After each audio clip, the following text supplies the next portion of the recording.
s'est installée tout en continuant de poursuivre l'annexion de l'autre, le différent, le réduisant même à travers un modèle de société occidentale, tout en continuant à libérer la société de l'arrimage du patriarcat. À la mondialisation s'ajoute la globalisation qui déploie dans le social des formes nouvelles de totalisation, conduisant les individus vers la massification dans son aspect barbare, diffusant des formes d'emprise, excluant les uns pour mieux aliéner les autres au système. Ce capitalisme sans limite a fait des laissés pour compte, à des degrés divers dans le monde. Marc Augé avance que nous nous acheminons vers une planète à 3 classes sociales, les puissants, les consommateurs et les exclus. Cette globalisation met en œuvre des moyens technologiques de plus en plus performants pour assurer la communication et faire de la planète une planète interconnectée en réseau, incitant chacun à la consommation. Alors l'homme planétaire est-il anthropologique? Est-il aussi freudien? L'homme planétaire est façonné dans le présent par des contradictions souvent féroces, plus fréquentes et plus fugaces, plus concrètes et plus virtuelles. Il est porté par un imaginaire rencontrant un brassage de cultures, sollicitant le corps, la subjectivité, l'émotion, en résonance avec toutes les technologies, l'intelligence artificielle et les réseaux. Cet homme planétaire est donc un homme du réseau des réseaux. Internet, il est hyper connecté. Cependant, la perception de l'homme planétaire n'est pas que récente. Marcel Mauss a parlé de fonds communs, d'acquis général de société et de civilisation. De son côté, Ernesto de Martino a placé au cœur du débat entre les individualités le scandale de la rencontre, le scandale épistémologique qui nous fait découvrir le fond universel de soi et de l'autre. Est-ce alors la fin du monde? Nous pouvons faire appel ici à la métaphore de l'enfant et ses effondrements inhérents à la séparation d'avec sa mère. Il ne s'agit donc pas de la fin du monde, mais celle de notre monde, dans ses choix culturels à l'intérieur de notre société occidentale. Que signifie alors être dans le monde? C'est habiter un monde avec ce qui nous est familier. Or, la modernité en Occident remet en cause ce rapport de soi au monde, dont le vécu peut être comparé à une défamiliarisation du monde quotidien. D'une part, par la sortie de la religion, au sens de la séparation avec l'État, et d'autre part, celle du patriarcat, qui ne donne plus le sens des choses. La psychanalyse y voit pour les individualités le passage d'une perte de l'objet, voire de l'objet primaire, et de soi-même, sous l'emprise de sentiments obscurs, mettant bien souvent en tension les éléments psychiques avec le difforme, le monstrueux. Selon De Martino, cette caractéristique serait similaire à l'expérience psychotique d'une catastrophe imminente de l'être au monde. Norbert Elias distingue dans l'homme planétaire une conscience que les humains auraient de la planète. Il donne à ce concept la signification de réseau, d'interdépendance entre les individus. Il fait donc de la dépendance réciproque la matrice de la société. Ainsi, pour saisir la société, le raisonnement doit-il être relationnel, d'où la nécessité de maintenir un écart entre le je et le nous c'est-à-dire le social. L'homme planétaire aurait-il alors pour tâche de maintenir un équilibre entre les deux? Ce qui apparaît, c'est la nécessité de faire surgir de l'universel, de l'autorité, et de donner une place particulière au singulier, au social et à l'environnement. Cet homme planétaire, Marc Augé le définit en tant qu'homme générique, indépendamment de son sexe et de ses origines, transcendé par la culture. Avec l'homme-monde et le citoyen du monde, il s'agit d'un appel à l'uniformité, recouvrant les différences et les inégalités. Alors, de nouvelles figures apparaissent, telles que l'homme nomade, paradigme de l'autonomisation pour mieux vivre avec les autres. Ainsi, l'homme planétaire pourrait-il être contraint par la mondialisation et la globalisation à vivre en même temps l'individuation et l'uniformisation à l'épreuve de la polarisation des discours. À côté du déjà-là se fait jour un vivre en commun qui se situe dans un présent immédiat. François Hartog l'appelle le présentisme. Serait-ce alors l'histoire d'un temps qui ne veut plus d'histoire, ce qui fait rencontrer en chacun l'étranger, sans avoir eu le temps d'apprivoiser l'inconnu, d'appréhender l'altérité de l'autre. Serions-nous constamment contraints à vivre l'arrachement, le déchirement et la séparation entre le soi et le hors-soi, en nous et dans le social? Or, le libéralisme économique obture cette inquiétude en proposant l'homogénéisation, l'uniformation des êtres et des cultures pour nous éviter d'avoir non seulement à penser, mais encore à ressentir ces séparations et ruptures, ceci pour mieux nous adapter au système et nous aliéner à la satisfaction de nos besoins. Que devient l'irrationnel, la déraison, en d'autres termes l'inconscient, quand le libéralisme prône un moi fort et un positivisme référé aux théories américaines? Si la psychanalyse, en résonance aux divers bouleversements anthropologiques, s'adresse au sujet de la singularité, la société de consommation, quant à elle, amène ce sujet au plus près de ses éprouvés corporels et du monde sensoriel dans les strates les plus profondes de la psyché singulière, quand objet de besoin et objet de plaisir sont coalescents. Soucieux d'adaptation et contraints à des formes de condensation, les individus voient les promesses de liberté, d'émancipation alignées. Cependant, le libéralisme se voit battu en brèche par l'émergence et la réalisation d'espaces alternatifs qui, à travers le monde, tentent de se trouver pour faire du commun avec de nouvelles utopies. Deux conceptions philosophiques innovantes à la lumière du politique seront envisagées pour tenter de sortir d'un capitalisme global, laissant advenir la représentation d'un homme planétaire imaginatif avec un humanisme pluriel issu des transformations. L'utopie de l'écoféminisme dans les années 1970-1980 est née de la rencontre entre aspiration féministe et lutte écologique. Ce monde alternatif trouve du commun à travers la planète qui n'est ni celui de l'individualisme, ni celui du commun confondu avec la globalisation. Libéré du dualisme et des oppositions pour entrer dans une position dialectique anti-hiérarchique, ce commun refuse le compromis de passer par l'État et de penser par l'État. L'écoféminisme, avec l'anti-essentialisme, pose les questions de décentrement et de déplacement de perspective pour faire de la politique autrement. Il s'agit de déconstruire par un puissant imaginaire l'hégémonie patriarcale en mettant en œuvre la politique du care et en la considérant comme une activité générique. Cette politique relie les éléments du sensible à nos corps, à nous-mêmes et à notre environnement à travers un réseau, souvent bouillonnant, mais toujours complexe. Pour Catherine Larère, il s'agit entre autres de défendre le temps long du cheminement interne face aux rythmes de vie contemporaine en préservant une écoute féconde face à l'évolution numérique et de l'homme augmenté.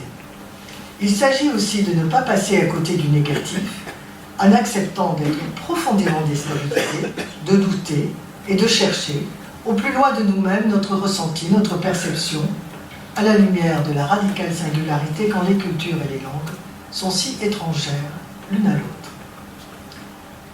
Ainsi, la pensée chinoise, François Julien l'a-t-il mise en vis-à-vis avec la philosophie européenne, nécessitant alors un décalé, un désengagement de soi-même afin de s'écarter de soi-même, de sa langue, pour mieux percevoir l'autre et mieux se définir ainsi dans son être même.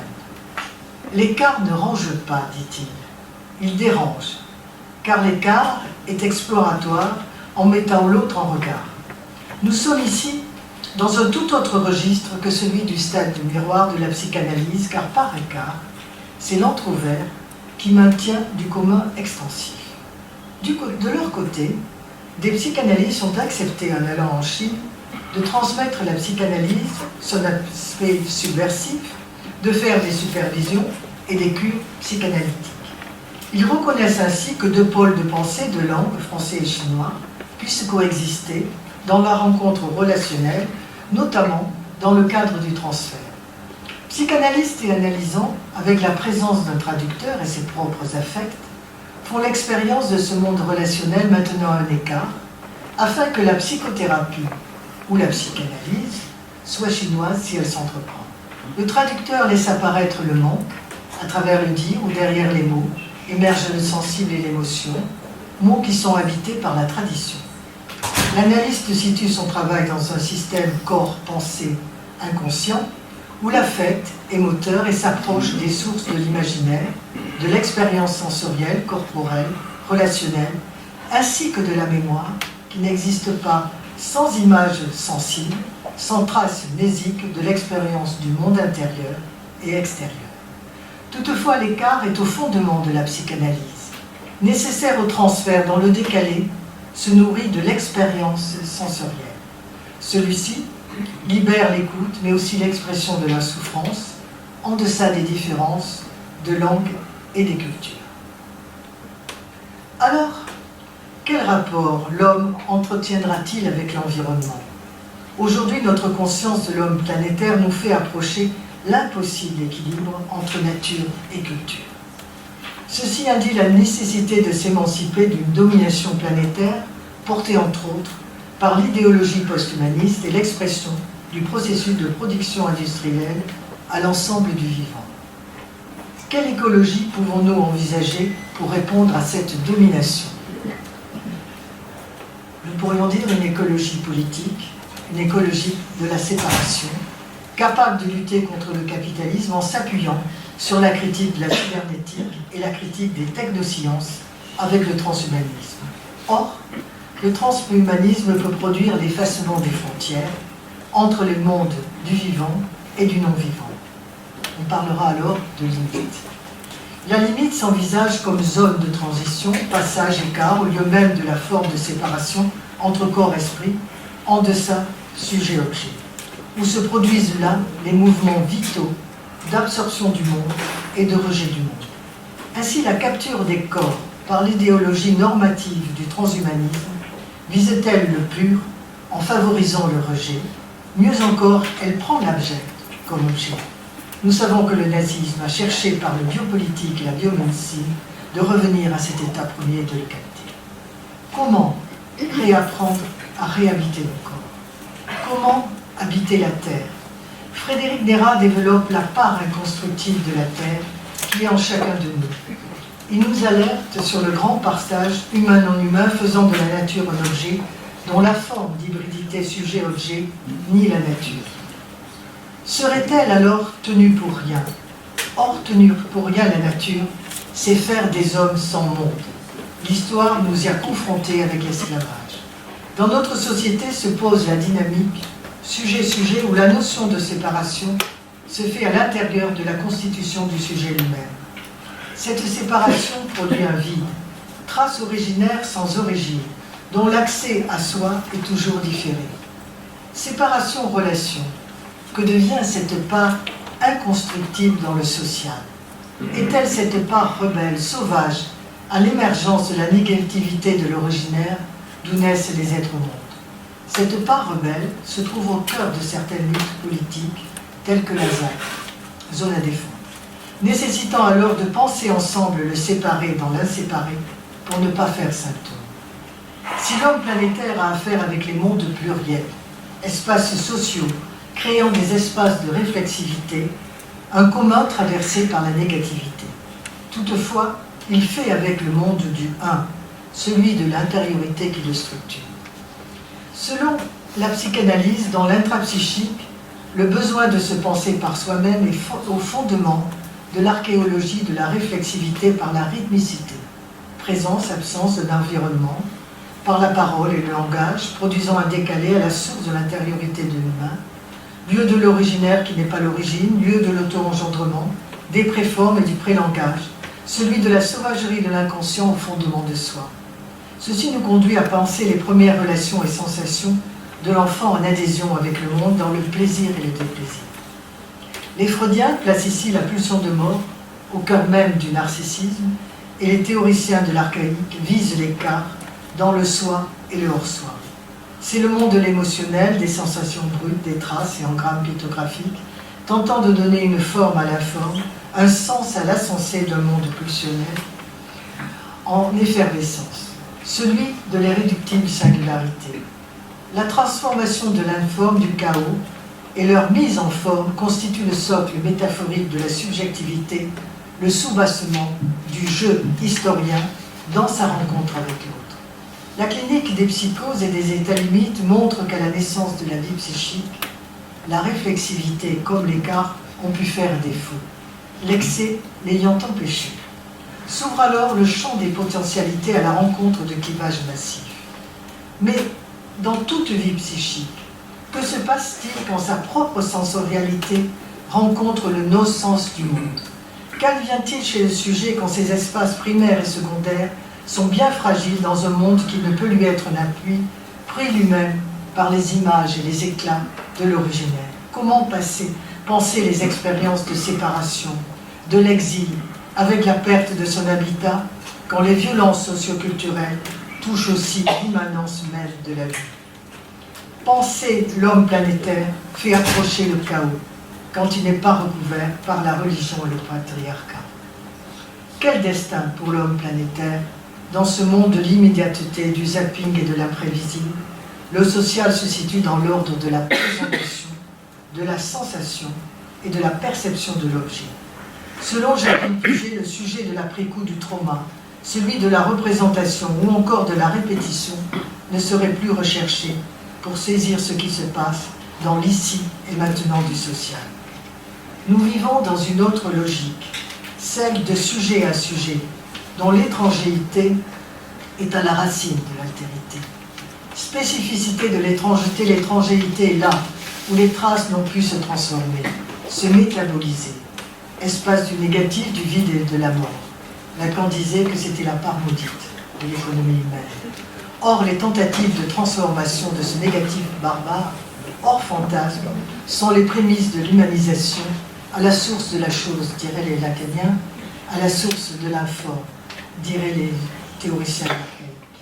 Et là, dans tout ça, et là, continuera-t-il à jouer son rôle de passeur, d'être le trésor de nos sublimations, le contenant de notre irrationnel en proposant sa mise en forme à l'émergence du sensible et du négatif. À partir du rien, il fait découvrir ce quelque chose paradoxalement invisible qui se rend perceptible par la négativité de l'originaire. Le négatif est alors envisagé en tentant d'accueillir la subjectivité, l'émotion et le sensible pour vivre en commun. Mais aussi le négatif est figuré par la haine fondamentale, s'exprimant aujourd'hui par un défaut de médiation, une défiguration du symbole et l'autodestruction. L'art laisserait-il l'homme planétaire face au vide et de ce fait ne sachant pas où il va? Václav Havel a écrit les mots tragiques pour l'homme moderne, ce n'est pas qu'il ignore le sens de sa vie, mais que ça le dérange de moins en moins. T'inquiète, me dirait un adolescent, alors t'inquiète. Loin d'une visée exponentielle, traversée par de multiples contradictions, nous ne cessons de fabriquer l'homme planétaire par nos théories, nos concepts et nos réflexions, en tentant de réinventer le monde. En paraphrasant Pierre Aulagnier, je dirais: nous sommes condamnés à l'investir, cet homme planétaire, et à en avoir du plaisir. Bien sûr, plaisir à l'origine de notre subjectivité et du lien. Je vous remercie.